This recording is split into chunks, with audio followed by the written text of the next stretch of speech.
Muy bien, pues nos encontramos entonces en la lectura que hemos realizado en la Epístola a los Filipenses, Filipenses capítulo 1, y me gustaría que en esta ocasión pudiéramos considerar los versículos del 12 al 14, Pablo escribiendo desde una prisión en Roma a los filipenses, a la iglesia querida de Filipos, en la que él había estado envuelto en su fundación, tal y como se relata en el libro de los Hechos de los Apóstoles, en el capítulo 17.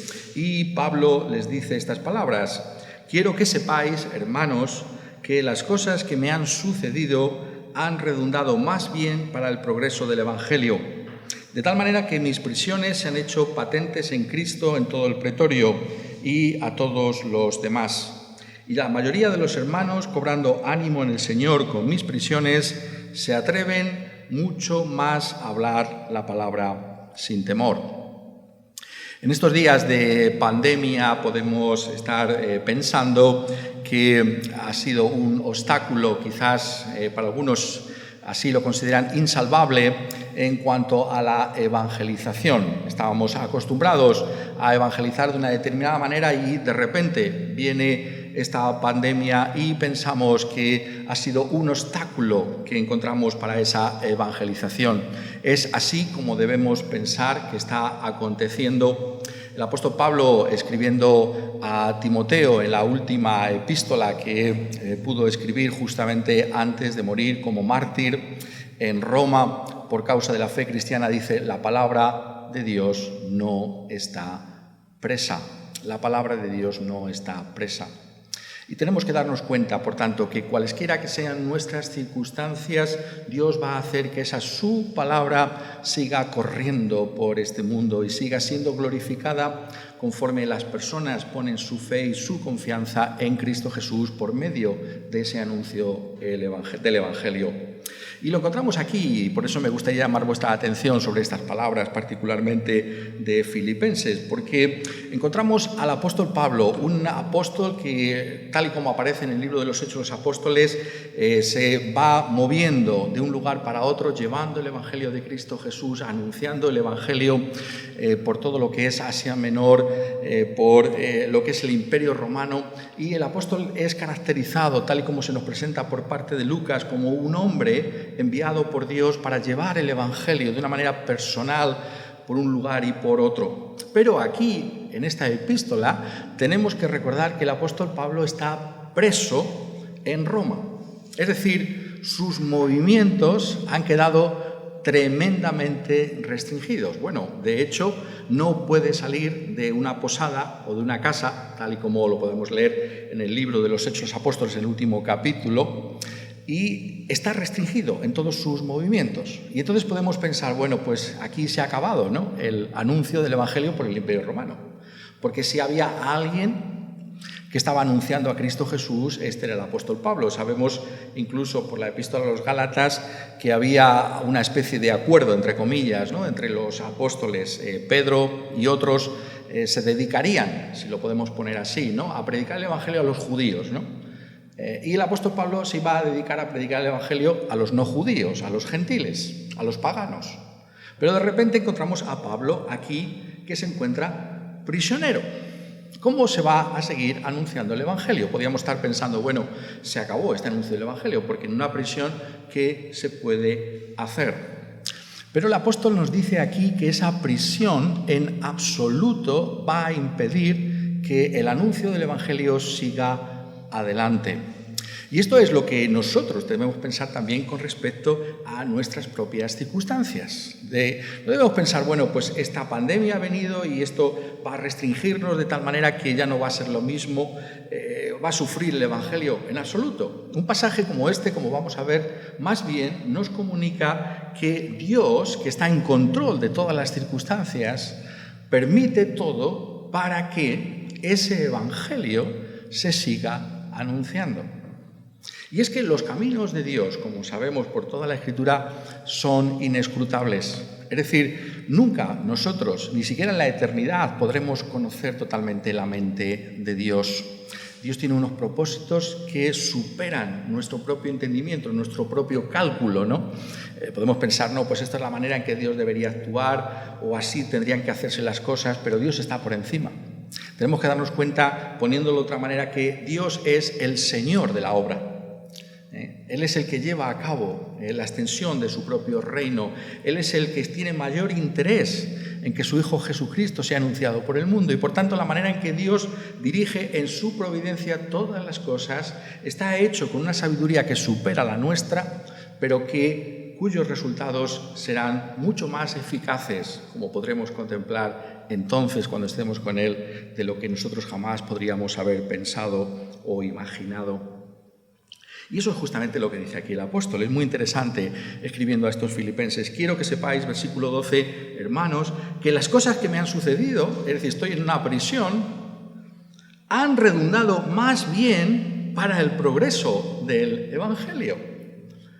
Es decir, esto que aparentemente es un obstáculo, que he sido detenido, ha redundado más bien para el progreso del Evangelio. Quisiera que notarais sobre ese versículo algo muy característico de la vida del apóstol, ¿no? Notad, y tenemos que darnos cuenta de este tipo de detalles, ¿no? Para eso estamos aquí. El apóstol no se centra tanto en sus propias incomodidades, ¿no? No está reflexionando ahí, fíjate lo que me ha pasado, ¿no? Que me encuentro en este lugar y estoy restringido. Él está pensando en otras cosas, está pensando en el Evangelio. Dice, lo que me ha pasado, con toda la incomodidad que eso pudiera representar, es más bien para el progreso del Evangelio. El apóstol no está tanto centrado en sí mismo, en sus propias circunstancias, como en el Evangelio.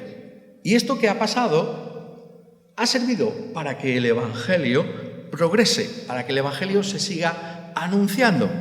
Esa es la forma de concebir la vida que tiene el apóstol Pablo. Y nosotros tenemos que aprender de él, ¿no es verdad? Tenemos que darnos cuenta que Pablo está puesto aquí en las Escrituras no solamente como un maestro de las Escrituras, como alguien que nos revela misterios maravillosos, el mayor expositor que ha habido de la persona de Cristo Jesús y de su obra que jamás han conocido los tiempos. No solamente es eso Pablo, es también, como dice escribiendo a los Corintios, aquel que tiene que ser imitado. Dice Pablo, imitadme a mí como yo imito al Señor Jesucristo. Y por eso sabemos que nuestro Señor Jesucristo, cuando afrontó la realidad de su muerte en la cruz, tenía los ojos puestos en esa gloria que había de venir, en esa salvación de una multitud incontable de personas. Eso es lo que estaba en la mente de Cristo y eso es lo que está en la mente de Pablo. Esto ha servido más bien para el progreso del Evangelio. Tenemos que intentar leer la providencia de Dios desde este punto de vista del apóstol. Tenemos que decir, estas circunstancias, ¿no? ¿De qué manera, ¿no? Esto va a servir para el avance del Evangelio? Porque al final esto es lo que realmente va a pasar. Si lo puedo poner así, ¿no? Podemos especular, ¿no? Bueno, claro, si no conocemos que este Dios es un Dios que reina, que este Dios es un Dios que gobierna y que tiene un propósito que se va a cumplir infaliblemente, pudiéramos dudar. Pero si creemos en el Dios de la Escritura, el Dios soberano, sabemos que detrás de todo esto, que a nosotros nos parece tan confuso y tan difícil de digerir y tan incómodo de vivir en estas circunstancias, tiene algo que ver ¿con qué? Con el progreso del Evangelio. Entonces tenemos que ser capaces, ¿no? de mirar estas cosas desde ese punto de vista, ¿no? del apóstol, ¿no? Y decir de qué manera también mis propias circunstancias son para el bien del Evangelio. Y el apóstol en esta ocasión pues no deja a los filipenses, que seguramente al leer esto estarían levantándose de sus asientos, si lo puedo expresar así, para decir que cómo es posible que diga esto Pablo, ¿no? Si está en una cárcel metido, si no se puede mover, si hay un soldado que le vigila permanentemente. ¿Cómo ha resultado esto para el progreso del Evangelio? Lo explica en el siguiente versículo. De tal manera, dice, que mis prisiones se han hecho patentes en Cristo en todo el pretorio y a todos los demás. Ahí, en ese versículo 13, tenéis la explicación de por qué el apóstol considera que su prisión en Roma es más bien algo que ha contribuido al progreso del Evangelio. ¿A qué se está refiriendo el apóstol en ese versículo? Bueno, pues tenemos que mirarlo con detalle. Él está refiriéndose a lo que se nos dice, curiosamente, por Lucas en el libro de los Hechos de los Apóstoles, en el capítulo 28. Sabéis que el libro termina precisamente con Pablo en la prisión de Roma, ¿no? Pablo finalmente llega a Roma para predicar a Cristo en Roma, pero lo hace en unas circunstancias distintas, ¿no?, a las que él hubiera pensado. ¿Dónde lo va a hacer? ¿Dónde va a predicar? ¿En Roma? ¿En el palacio del César? Va a predicar en una prisión. Y eso se dice en el capítulo 28 y en el versículo 16, cuando dice: cuando llegamos a Roma, el centurión entregó los presos al prefecto militar, pero a Pablo se le permitió vivir aparte con un soldado que le custodiase. Es decir, Pablo tenía la opción de vivir en una casa alquilada, en una posada, en un lugar, donde había un soldado romano que se encargaba de custodiarle. ¿Qué prisión es esta, no?, en la que tienes un soldado? ¿Qué tipo de soldados son estos? Lo explica él aquí. De tal manera que mis prisiones se han hecho patentes en Cristo en todo el pretorio. El pretorio. ¿Qué es el pretorio? Pues bien, el pretorio son los soldados de la élite del ejército romano. El pretorio son las fuerzas especiales, digámoslo así, ¿no? Los mejores soldados, los mejores pagados, los que iban a tener la mejor de las pensiones. Aquellos que estaban al lado del César mismo forman el pretorio, la guardia pretoriana, la élite del ejército de Roma, ese imperio soberbio y orgulloso que por medio de sus legiones ha rendido a medio mundo, al mundo conocido entonces. Los mejores de los mejores son los que se encargan de custodiar al apóstol Pablo. ¿Y qué acontece entonces? Pues mirad, lo que acontece es que como Pablo tiene que necesariamente estar siempre con uno de estos soldados pretorianos, cuando, se nos dice en el capítulo 28 del libro de los Hechos, vienen a visitarle los judíos, de entrada los judíos, ese soldado necesariamente al tener que estar de guardia con Pablo, tiene que escuchar todo lo que Pablo dice. No hay nada que salga de los labios del apóstol Pablo que el soldado romano no escucha. Y Pablo se nos dice aquí en el capítulo 28, versículo 23, habiéndole señalado un día, vinieron a él muchos a la posada, a los cuales les declaraba y les testificaba el reino de Dios desde la mañana hasta la tarde, persuadiéndoles acerca de Jesús, tanto por la ley de Moisés como por los profetas. Este es un gran mensaje, ¿verdad? Imaginad una predicación que dura desde la mañana hasta la tarde. Pues fíjate tú qué tipo de mensajes escucharían aquellos soldados romanos. Y entonces el pretorio, todo el pretorio, escuchó el mensaje del Evangelio, el mensaje de Cristo Jesús.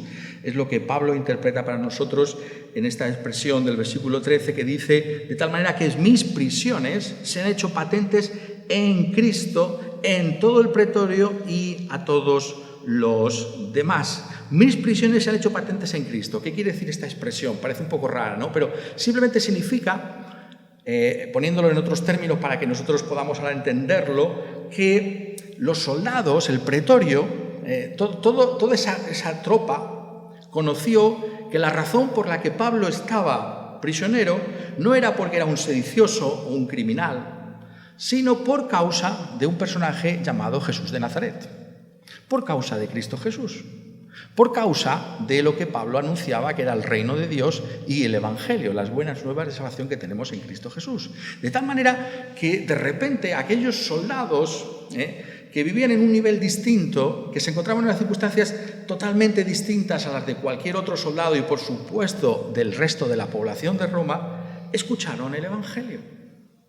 En el mismo corazón de lo que representa el Imperio Romano, ese poderío militar absoluto, es donde se escucha a Cristo Jesús y el Evangelio de Cristo Jesús. ¿No es esto algo extraordinario? ¿Quién podría haber diseñado una estrategia evangelística mejor que esta.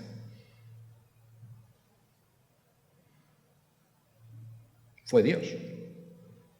Dios, si lo podemos decir así, permitió esa prisión de Pablo para que el Evangelio se escuchara en un lugar totalmente imposible de alcanzar para Pablo, como era el pretorio.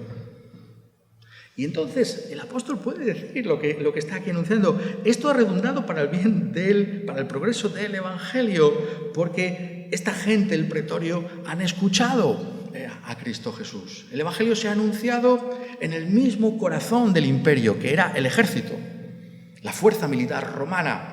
Conocéis la historia, no sé si eso es algo que os gusta mucho o no, pero el imperio romano llegó a ser porque era realmente un imperio militar, eran unos militares de alto nivel bélico.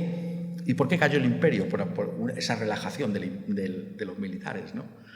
Las legiones ya no eran lo que eran y por eso los bárbaros pudieron finalmente acabar con el imperio. Entonces, estamos en el mismo corazón de lo que es Roma. Y allí se está anunciando a Cristo. ¿No es esto algo maravilloso de contemplar en la providencia de Dios? Y dice todo el pretorio y a todos los demás. Es decir, esto no simplemente se limitó a esos soldados, ¿no? Esos soldados llevarían este mensaje a otros. Y todo lo que significaba esa institución romana, todo lo que significaba la gente que habría allí, escucharon ese evangelio. Todos los que están a nuestro lado han escuchado acerca de Cristo Jesús, han escuchado acerca del camino de la salvación que hay en Cristo Jesús. ¿No es esto algo maravilloso? ¿No es esto algo que nos tiene que hacer pensar a nosotros en nuestros días? Hablando con unos y con otros, ¿no? Y seguro que vosotros también lo habéis hecho. ¿Cuántas personas en nuestros días? Porque esta pandemia está en todo el mundo. Esto es una obra inusual de Dios. Esta mañana estábamos mencionando algo de esto, ¿no? Esto es una obra inusual de Dios. Porque la pandemia no está localizada en un sitio de la Tierra. Es algo universal. Yo os pregunto, pensadlo, ¿cuánta gente ha escuchado de Cristo Jesús por las redes sociales, que no lo habría escuchado de otra manera si no hubiera habido esa pandemia? Hablando con pastores de otros lugares de España, ¿no? y viendo lo que se escribe en otros lugares, realmente ha sido, si lo podemos poner así, la campaña evangelística más grande de la historia. Porque ¿cuánta gente ha oído del Evangelio? ¿Cuánta gente que jamás habría venido por una de esas puertas, ¿no? de cualquier iglesia ha oído de Cristo Jesús? ¿No es algo tremendo pensarlo desde ese punto de vista? Porque Dios ha permitido en su providencia que tengamos estas redes sociales. ¿Por qué se desarrolló esta tecnología? ¿Por qué los cristianos, ¿no? hemos estado al tanto de estas tecnologías, ¿no? ¿Por qué lo permitió Dios? Ahora vemos estas cosas y podemos pensar cuán grandes son los caminos de Dios, superan nuestro propio entendimiento. Y por eso tenemos que procurar tener esa visión del apóstol Pablo de ver lo de bueno, y hay mucho de malo también, y en eso hemos estado hablando una y otra vez también durante todo este tiempo, mucho de malo lo que ha pasado, pero el Evangelio se ha seguido, este es mi punto, el Evangelio se ha seguido anunciando. El Evangelio no ha dejado de anunciarse por toda la tierra. Esa ha sido la realidad. El evangelismo ha tenido, por tanto, un impacto. Y nosotros tenemos que preguntarnos a nosotros mismos, ¿no? ¿Cómo podemos llevar el evangelio en esta nueva normalidad? Poco a poco, en la providencia de Dios, en algunos lugares como nosotros, no sabemos lo que puede pasar mañana, estamos aprovechando, ¿no? No es verdad, este tipo de reuniones es aprovechar, ¿no? Mientras tenemos la opción de hacerlo, no sabemos lo que pueda venir mañana, pero mientras tenemos estas opciones, tenemos que procurar llevar el evangelio. Si tenemos la opción de estar con personas y poco a poco se va abriendo esa capacidad, guardando todas las medidas de seguridad. Procuremos llevar el Evangelio de Cristo Jesús en estas circunstancias. Seamos, como os estoy diciendo, creativos. ¿Cómo puedo yo llevar el Evangelio a los que están a mi lado? ¿Cómo puedo yo hacer pensar acerca de la eternidad, de la salvación a las gentes que están a mi lado? ¿Cómo puedo tener una manera de llegar a las personas? Tenemos que pensarlo, porque a eso somos llamados por el Señor Jesucristo. Tenemos que darnos cuenta de que ese evangelismo que aquí se está trayendo es un evangelismo que tiene que ser intensamente personal. Hemos hablado de lo que ha podido ser esa campaña, ¿no?, evangelística como nunca antes se ha conocido, pero eso tiene también un hándicap. Hemos de entenderlo. Nunca habrá nada que pueda sustituir el contacto personal. Nada puede sustituirlo, porque es la institución de Dios, por supuesto, que estemos juntos, pero al mismo tiempo porque no es totalmente natural. El apóstol Pablo, a diferencia de nosotros con las redes sociales, sí que estaba en contacto estrecho con esos soldados. Esos soldados podían observarle, ¿no?, durante las 24 horas del día y podían estar con él y tener ese contacto personal con él. El Evangelio se lleva también en ese contacto real y personal, en ese interés genuino por los demás. Y eso es también en lo que nosotros tenemos que insistir. Tenemos que buscar maneras en las que podemos comunicar el Evangelio a nuestros seres queridos, a nuestros amigos, a los compañeros de trabajo, en medio de las limitaciones que podamos tener, pero mostrar ese interés genuino por las personas, porque esto es el testimonio del apóstol Pablo también en ese pretorio, porque está encadenado, está atado, está en la presencia de un ser de carne y de hueso, que es un soldado romano, que será de la élite, pero es un ser humano creado a la imagen y semejanza de Dios, y que por tanto merece todo nuestro respeto y toda nuestra consideración, quien quiera que sea. Y nosotros nos damos cuenta de esa responsabilidad que tenemos, ¿no?, de llevar el Evangelio y de interesarnos por las personas.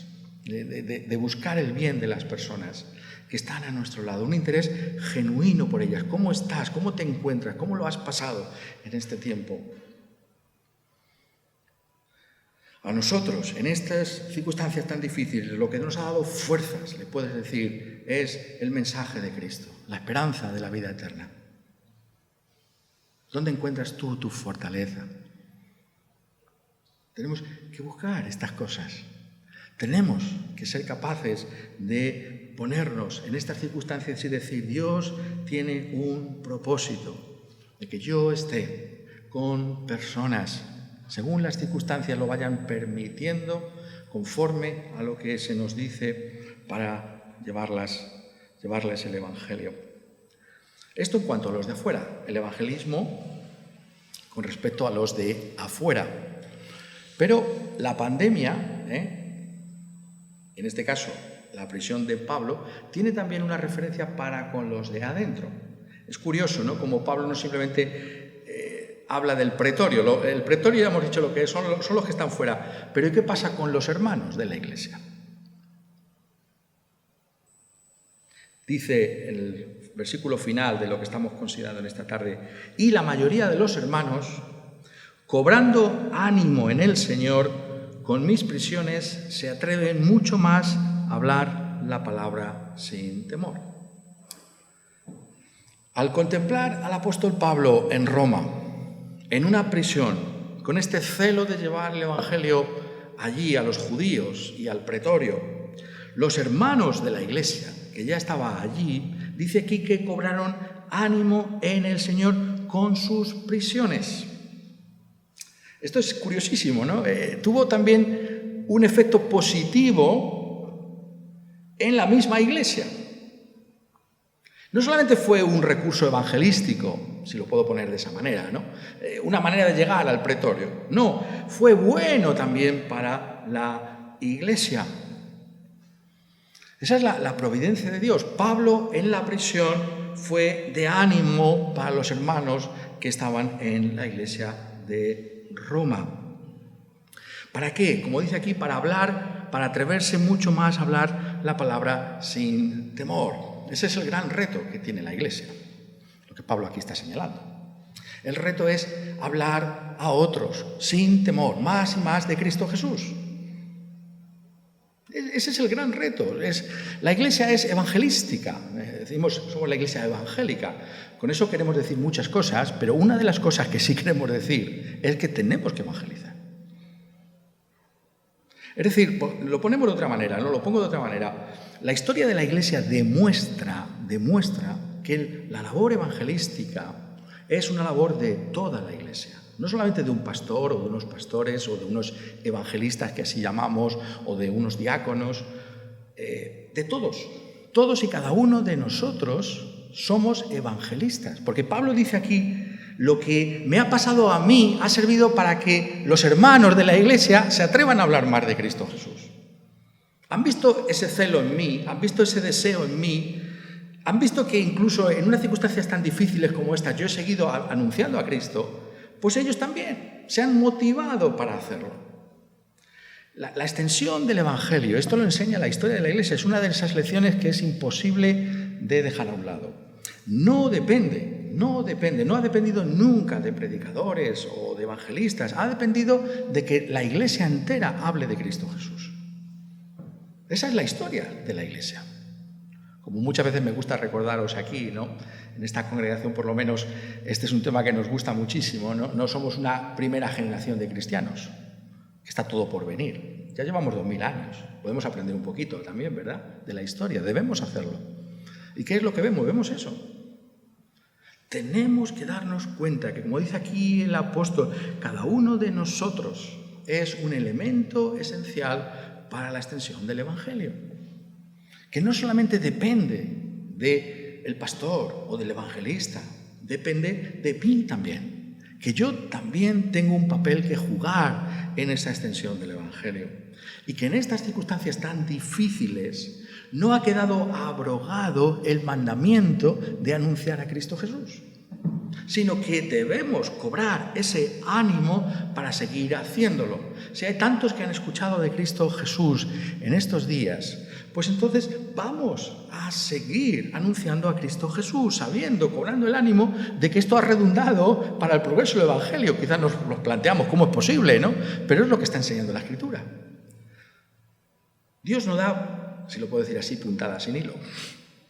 Si ha permitido esto, habrá una razón.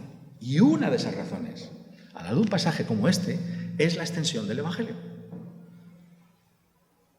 Es el anuncio, la proclamación de Cristo. Quizás lo habéis notado en la lectura o quizás lo conocíais este pasaje de antes, pero si os dais cuenta, el apóstol constantemente en las referencias que está haciendo aquí a lo que pasó y lo que significa, habla del Señor, habla de anunciar a Cristo Jesús, habla del Evangelio. Todo está realmente empapado del anuncio de Cristo Jesús. Todo lo que gira alrededor de lo que está aconteciendo tiene que ver con Cristo Jesús, con el anuncio de Cristo Jesús, el hecho de que Él es aquel que puede, el único que puede reconciliarnos con Dios por medio de esa obra que realizó en la cruz del Calvario. Ese es el mensaje que tiene que oírse en estos días, porque es el único mensaje que no van a transmitir ningunos otros. La Iglesia tiene una visión relevante porque nadie más va a enseñar a esta generación que es necesario prepararse para la eternidad. Y en estos días estamos viendo con toda claridad cuán frágil es la vida humana, cuán inciertas son las circunstancias. Podemos hacer planes. Esto será mi futuro, pero ¿qué nos está enseñando la pandemia? Que podemos caer, que todo puede venirse abajo, toda nuestra vida, todos nuestros planes. ¿Y entonces qué será de nosotros? ¿Estamos preparados para la eternidad? ¿Estamos preparados para la vida eterna? Pues bien, solo el Evangelio puede darnos la seguridad de que podemos afrontar la muerte con la confianza que tiene el apóstol Pablo. Lo he visto aquí, lo hemos estado leyendo, son palabras tremendas, ¿no? Para mí el vivir es Cristo y el morir es ganancia. ¿Qué mensaje más extraordinario en un mundo como este? Cuando este es un mundo que concibe que la vida aquí en esta tierra lo es todo. Y por supuesto que la Biblia habla de que la vida en esta tierra es algo que debemos apreciar. Pero Pablo dice que el morir es ganancia. ¿Cómo puede decir eso? ¿Cómo se puede atrever a decir a alguien eso? ¿Por qué? Porque es estar con Cristo. Porque es ir a estar con aquel en el que él había creído, en el que había pasado tiempo con él en esta vida por fe. Y ahora es verle con vista, estar con él para siempre. ¿No es ese un mensaje extraordinario?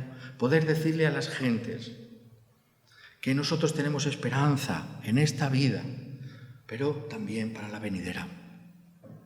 Que no solamente construimos para esta vida, que no solamente queremos ser buenos ciudadanos y buenos cristianos en este mundo, sino también estamos pensando en la vida eterna. Ese es el mensaje. Esa es la realidad que gobierna la mente del apóstol y que tiene que ser también la nuestra. Eso es lo que aquí se nos está diciendo. Podemos nosotros decir, puedes tú decir que para ti el vivir es Cristo y por tanto, precisamente porque ahora el vivir es Cristo Jesús, el morir sería una ganancia.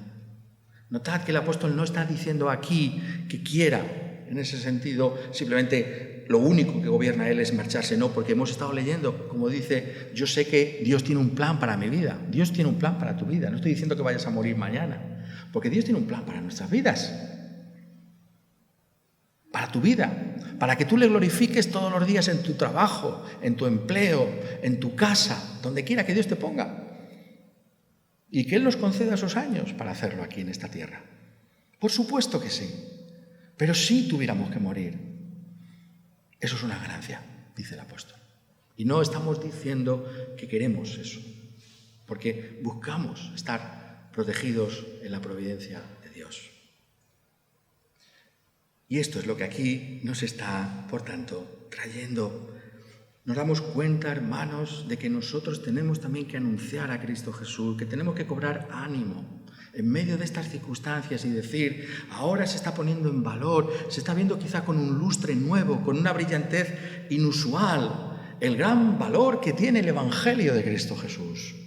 El mensaje que yo he estado trayendo hasta ahora en estas circunstancias, la gente lo va a entender de otra manera. Porque se dan cuenta de que esta vida no es nada, que puede pasar.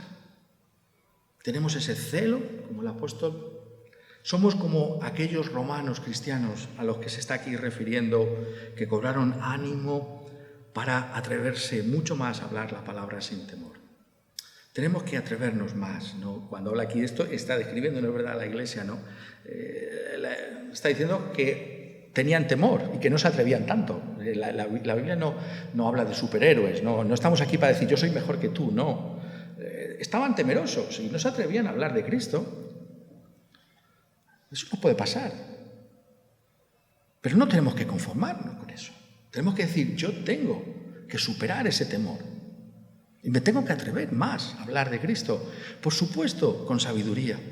Por supuesto, en el momento adecuado. No se trata de hacer las cosas sin pensar, pero tengo que pedir al Señor y tengo que rogar al Señor que me dé oportunidades, que mi vida sea también un testimonio, con mi forma de comportarme, con mis palabras del Evangelio del Señor Jesucristo.